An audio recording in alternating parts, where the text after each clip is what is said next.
సాధారణంగా మీ దగ్గరికి క్లయింట్స్ వస్తూ ఉంటారు సార్ చాలామంది. సో వాళ్ళ ఆలోచన ఎలా ఉంటుంది రియల్ ఎస్టేట్ పైన? మామూలు బేసిక్గా హైదరాబాద్ రియల్ ఎస్టేట్ పైన అంటే చాలా మంది అంటే దేంట్లో ఇన్వెస్ట్ చేయడానికి ఎక్కువ మంది మీతో డిస్కషన్ చేస్తూ ఉంటారు? చాలా మంది వస్తారు, ఫ్లాట్లో ఇన్వెస్ట్ చేద్దామని వస్తారన్నమాట నా దగ్గరికి. వచ్చినప్పుడు నేను ఏమి అడుగుతానంటే, మీరు ఈ ఫ్లాట్లో ఉంటారా అంటే, లేదండి నేను ఎన్ఆర్ఐని, ఫ్లాట్ కొంటే ఎప్రిషియేషన్ అవుద్దని అని చెప్తాను. అప్పుడు వాళ్ళకి ఎక్స్ప్లెయిన్ చేస్తాను నేను. ఓకే, ఫ్లాట్ కొంటే ఇంత ఎప్రిషియేషన్ ఉంటుంది, ల్యాండ్ కొంటే ఇంత ఎప్రిషియేషన్ ఉంటుంది. న్యాచురల్గా నేను చెప్పిన లాజిక్ అంతా ఎక్స్ప్లెయిన్ చేసిన తర్వాత వాళ్ళు వచ్చింది ఫ్లాట్ కొనడానికి, కానీ వాళ్ళు వెళ్ళి ల్యాండ్ కొట్టారన్నమాట. అంటే అక్కడికి కన్ఫ్యూజన్లో ఉన్నారు. ఎస్, చాలా మంది కన్ఫ్యూజన్. అంటే పాపం తెలియదు. అంటే ఫ్లాట్లో ఏదో ప్రాపర్టీ కొనాలి, ప్రాపర్టీ కొనాలి. అందరూ ఫ్రెండ్స్ అందరూ ఫ్లాట్ కొంటున్నారు. మా ఫ్రెండ్ కూడా ఫ్లాట్ కొన్నాడు, వాడు ఇన్ఫోసిస్లో చేస్తున్నాడు, అక్కడ ఫ్లాట్ కొన్నాడు. నేను ఎన్ఆర్ఐని అక్కడ కొనాలి, అదే నేను కూడా ఫ్లాట్ కొంటాను అని వస్తారన్నమాట. యాక్చువల్గా వాళ్ళది పర్పస్ ఏంటి? ఇన్వెస్ట్మెంట్. అది ఇన్వెస్ట్మెంట్ అనుకున్నప్పుడు ఫ్లాట్ కానీ విల్లా కొనుక్కున్నా, ల్యాండ్లో కొనుక్కుంటే ఎప్రిషియేషన్. ఎందుకంటే మనం పెట్టిన ప్రతి రూపాయి అంతా ఎప్రిషియేట్ అవుద్ది. అదే మనం ఫ్లాట్లో పెట్టామనుకోండి, 0.4% ఆఫ్ ది రూపాయి మాత్రమే ఎప్రిషియేట్ అవుద్ది, మిగిలిన 0.6% డెప్రిషియేట్ అవుతుంది.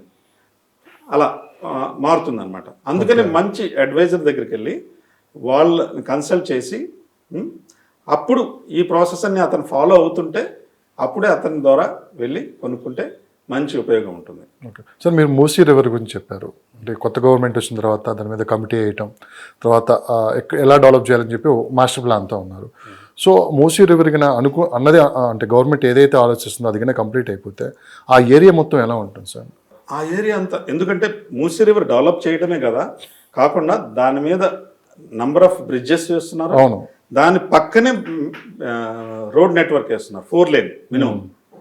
అందువల్ల ట్రెమండస్ డెవలప్మెంట్ ఏరియాలో వస్తుంది అన్నమాట.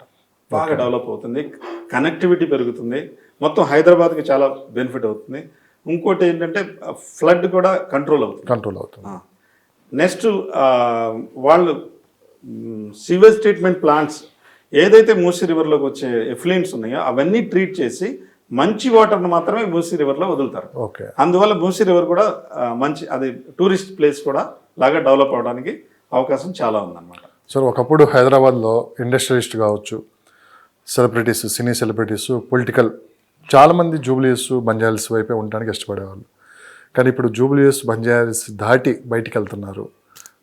అంటే ఎటువైపు చూస్తున్నారు అంటే మీరు? అంటే ఇప్పుడు దాదాపు చాలామంది ఏంటంటే సిటీకి దూరంగా ఉండడానికి ఎక్కువ ఇష్టపడుతున్నారు. అంటే ఏ వైపు చూస్తున్నారంటే మీరు చెప్పారు? ఎందువల్ల ఫస్ట్ హైదరాబాద్లో రిచెస్ట్ ప్లేస్ ఏది? ఒకప్పుడు జూబ్లీహిల్స్, బంజారాహిల్స్, మరి ఇప్పుడు ఎక్కడ?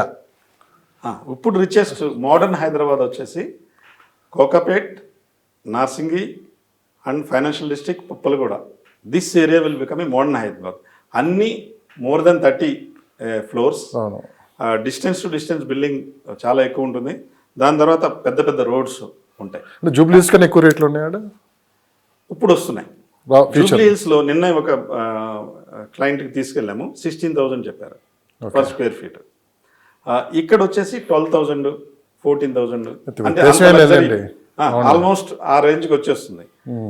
కొంతకాలమే వెడుపు ఇంకా పెరుగుతుంది అనమాట, ఎందుకంటే it will become a modern Hyderabad. Okay, అందుకే అందరూ సిటీ అవుట్స్కట్కి వెళ్ళిపోతున్నారు, అక్కడికి వెళ్తున్నారు కొంతమంది. అలా కాకుండా నేను సిగ్నేచర్ విల్లాస్ అవి చెప్పాను కదా, అటువంటి చోటుకి వెళ్తున్నారు. ఎందుకంటే వీళ్ళందరూ ఎఫ్లూయెంట్ పీపుల్, వాళ్ళకి ఏంటి కావాలి? They fly by air only. అందుకని ఎయిర్పోర్ట్ దగ్గర చూస్తారు. Okay, one of the point అంటే major factor for them is ఎయిర్పోర్ట్కి దగ్గరగా ఉండాలి.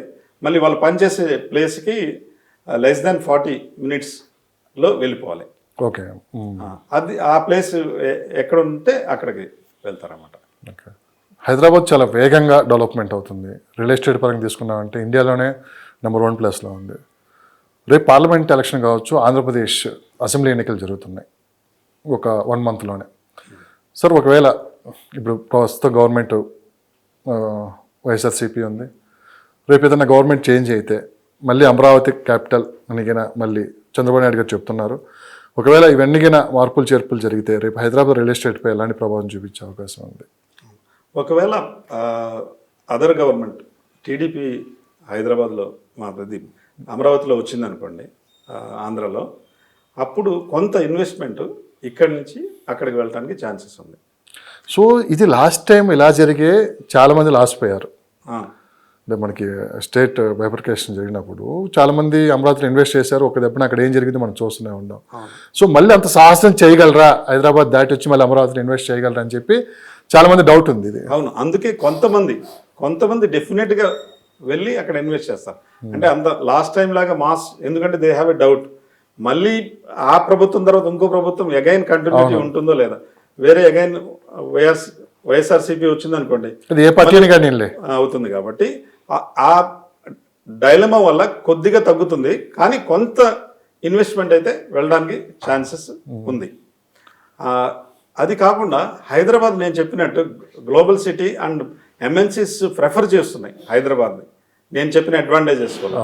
అందువల్ల జాబ్ క్రియేషన్ ఎక్కువగా ఉంటుంది. కాబట్టి ఈ గవర్నమెంట్ కూడా చాలా ప్రొయాక్టివ్గా పాజిటివ్గా అప్రోచ్ ఉంది. కాబట్టి ఈ గవర్నమెంట్ది ఈ హైదరాబాద్ బాగా ఇన్ఫ్రాస్ట్రక్చర్ బాగా డెవలప్ అవ్వటం వల్ల హైదరాబాద్ కూడా రియల్ ఎస్టేట్లో బాగా ప్రోగ్రెస్ అవ్వడానికి ఛాన్సెస్ ఉన్నాయి. ఇన్ కేస్ అక్కడ ప్రజెంట్ గవర్నమెంటే వచ్చింది అనుకోండి, ఇక హైదరాబాద్ లో ఇంట్రెస్ట్ ఇంకా స్పీడ్ బ్రేకర్లు ఆటో పైలట్ అంటారు కదా, అవుతుంది, వెళ్ళిపోతూ ఉంటాం. సో హైదరాబాద్లో లోకల్స్ కావచ్చు, నాన్ లోకల్స్ కావచ్చు, లాంటి హైదరాబాద్ పీపుల్ హైదరాబాద్లోనే ఇన్వెస్ట్ చేయడానికి ఇష్టపడుతున్నారు. కానీ వాళ్ళకున్న బడ్జెట్కి వాళ్ళకి అనుకున్న లొకేషన్లో రావట్లేదు. చాలామంది ఏంటంటే కొంచెం దూరం వెళ్తున్నారు, కొంతమంది అసలు ఎటు సైడే వెళ్ళాలో అర్థం కాక చాలామంది కొంత ఆలోచన కూడా ఉన్నారు. అంటే ఈ మధ్య ఏంటంటే ఈస్ట్ సైడ్ కూడా ఎక్కువ డెవలప్ అవుతుంది. ఈస్ట్ సైడ్ ఇన్వెస్ట్ చేస్తే మరి అది ఓపెన్ ప్లాట్స్లో చేయాలా, విల్లాస్లో చేయాలా, లేదంటే మంచి హై రైజ్ బిల్డింగ్ ఒకటి తీసుకోవాలని చెప్పి కూడా ఒక ఆలోచన ఉంది. ఒకవేళ ఈస్ట్ సైడ్కి ఇన్వెస్ట్ చేసే వాళ్ళకి బెస్ట్ ఏంటంటే మీరు ఏం చెప్తారు? ఎప్పుడైనా సరే 3 సెగ్మెంట్స్లో, అదేంటిది ఫ్లాట్స్, విల్లాస్, ల్యాండ్లో ఇన్వెస్ట్మెంట్ అయితే ఉండటానికి డిఫరెంట్, వాళ్ళ రెసిడెన్స్గా ఉపయోగించుకోవాలంటే దట్ ఈస్ డిఫరెంట్. అదే ఇన్వెస్ట్మెంట్ అయితే ల్యాండ్లోనే వేయాలి.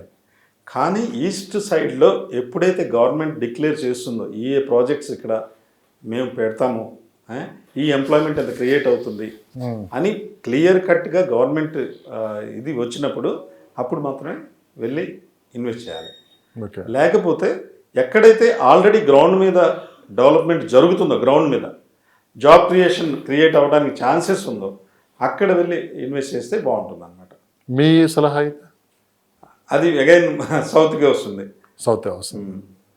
ఫైనల్గా ఒకటి చెప్పండి సార్, అంటే మొత్తం మీద తీసుకున్నామంటే ఫ్యూచర్ 2050 ఎలా ఉంటుందో మీరు చెప్తున్నారు. ఇదన్నీ అనుకున్నది మొత్తం మీద గవర్నమెంట్ ప్లానింగ్స్ కావచ్చు, లేదంటే కొత్త కంపెనీస్ ఇటు రావడం కావచ్చు, ఎంత జరిగితే వరల్డ్ నెంబర్ 1 ప్లేస్లో ఉంటుంది హైదరాబాద్.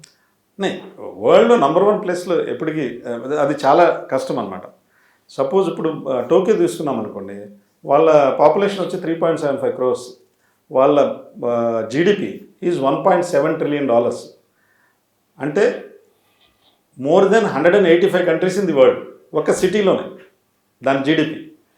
ఆ లెవెల్కి వెళ్ళాలంటే వెళ్ళొచ్చు, ప్రొవైడెడ్ గవర్నమెంట్ ప్రాపర్గా డెవలప్మెంట్ చేయాలి, అన్నీ సానుకూలంగా రావాలి. సక్సెసివ్ గవర్నమెంట్స్ కూడా ఆ సేమ్ పాలసీస్ని కంటిన్యూ చేయాలి.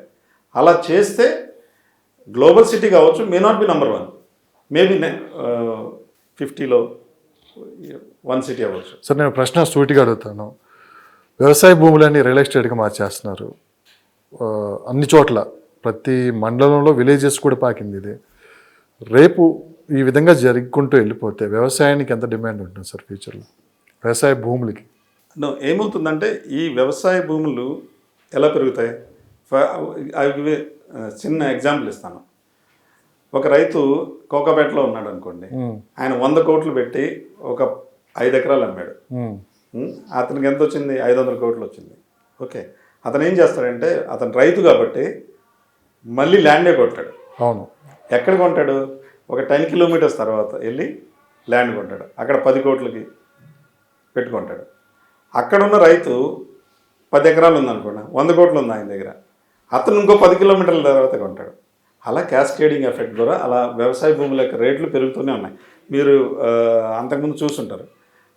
2014లో మేము గజ్వెల్ దగ్గర యువతల కేసీఆర్ సార్ గారి ఫామ్ హౌస్ ఉంది కదా, దానికి దగ్గరలో ఒక 25 acresకి 2.5 lakh చెప్పాడు 2014లో. మేము 2.25 అడిగాము.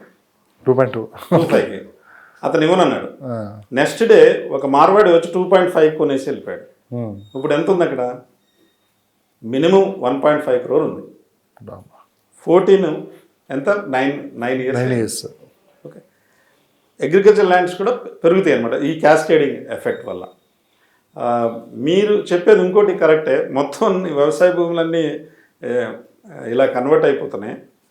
అది కరెక్ట్ కాదు, కానీ ఉన్న వ్యవసాయ భూముల్ని ఎఫెక్టివ్గా ఈల్డ్ పెంచుకుంటే యాజ్ ఇట్ ఈజ్. ఇప్పుడు Telangana food production is double the Andhra. మీరు అనేది మోడర్న్ వ్యవసాయం రావాలంటారు. ఇంకా మోడర్న్ వ్యవసాయం రావాలి, దానివల్ల రైతుకు కూడా లాభం ఉంటుంది. So thank you so much sir, thank you valuable time. మరిన్ని విశేషాలు మరి ఒక ఎపిసోడ్లో మళ్ళీ తెలుసుకునే ప్రయత్నం చేద్దాం. Thank you so much.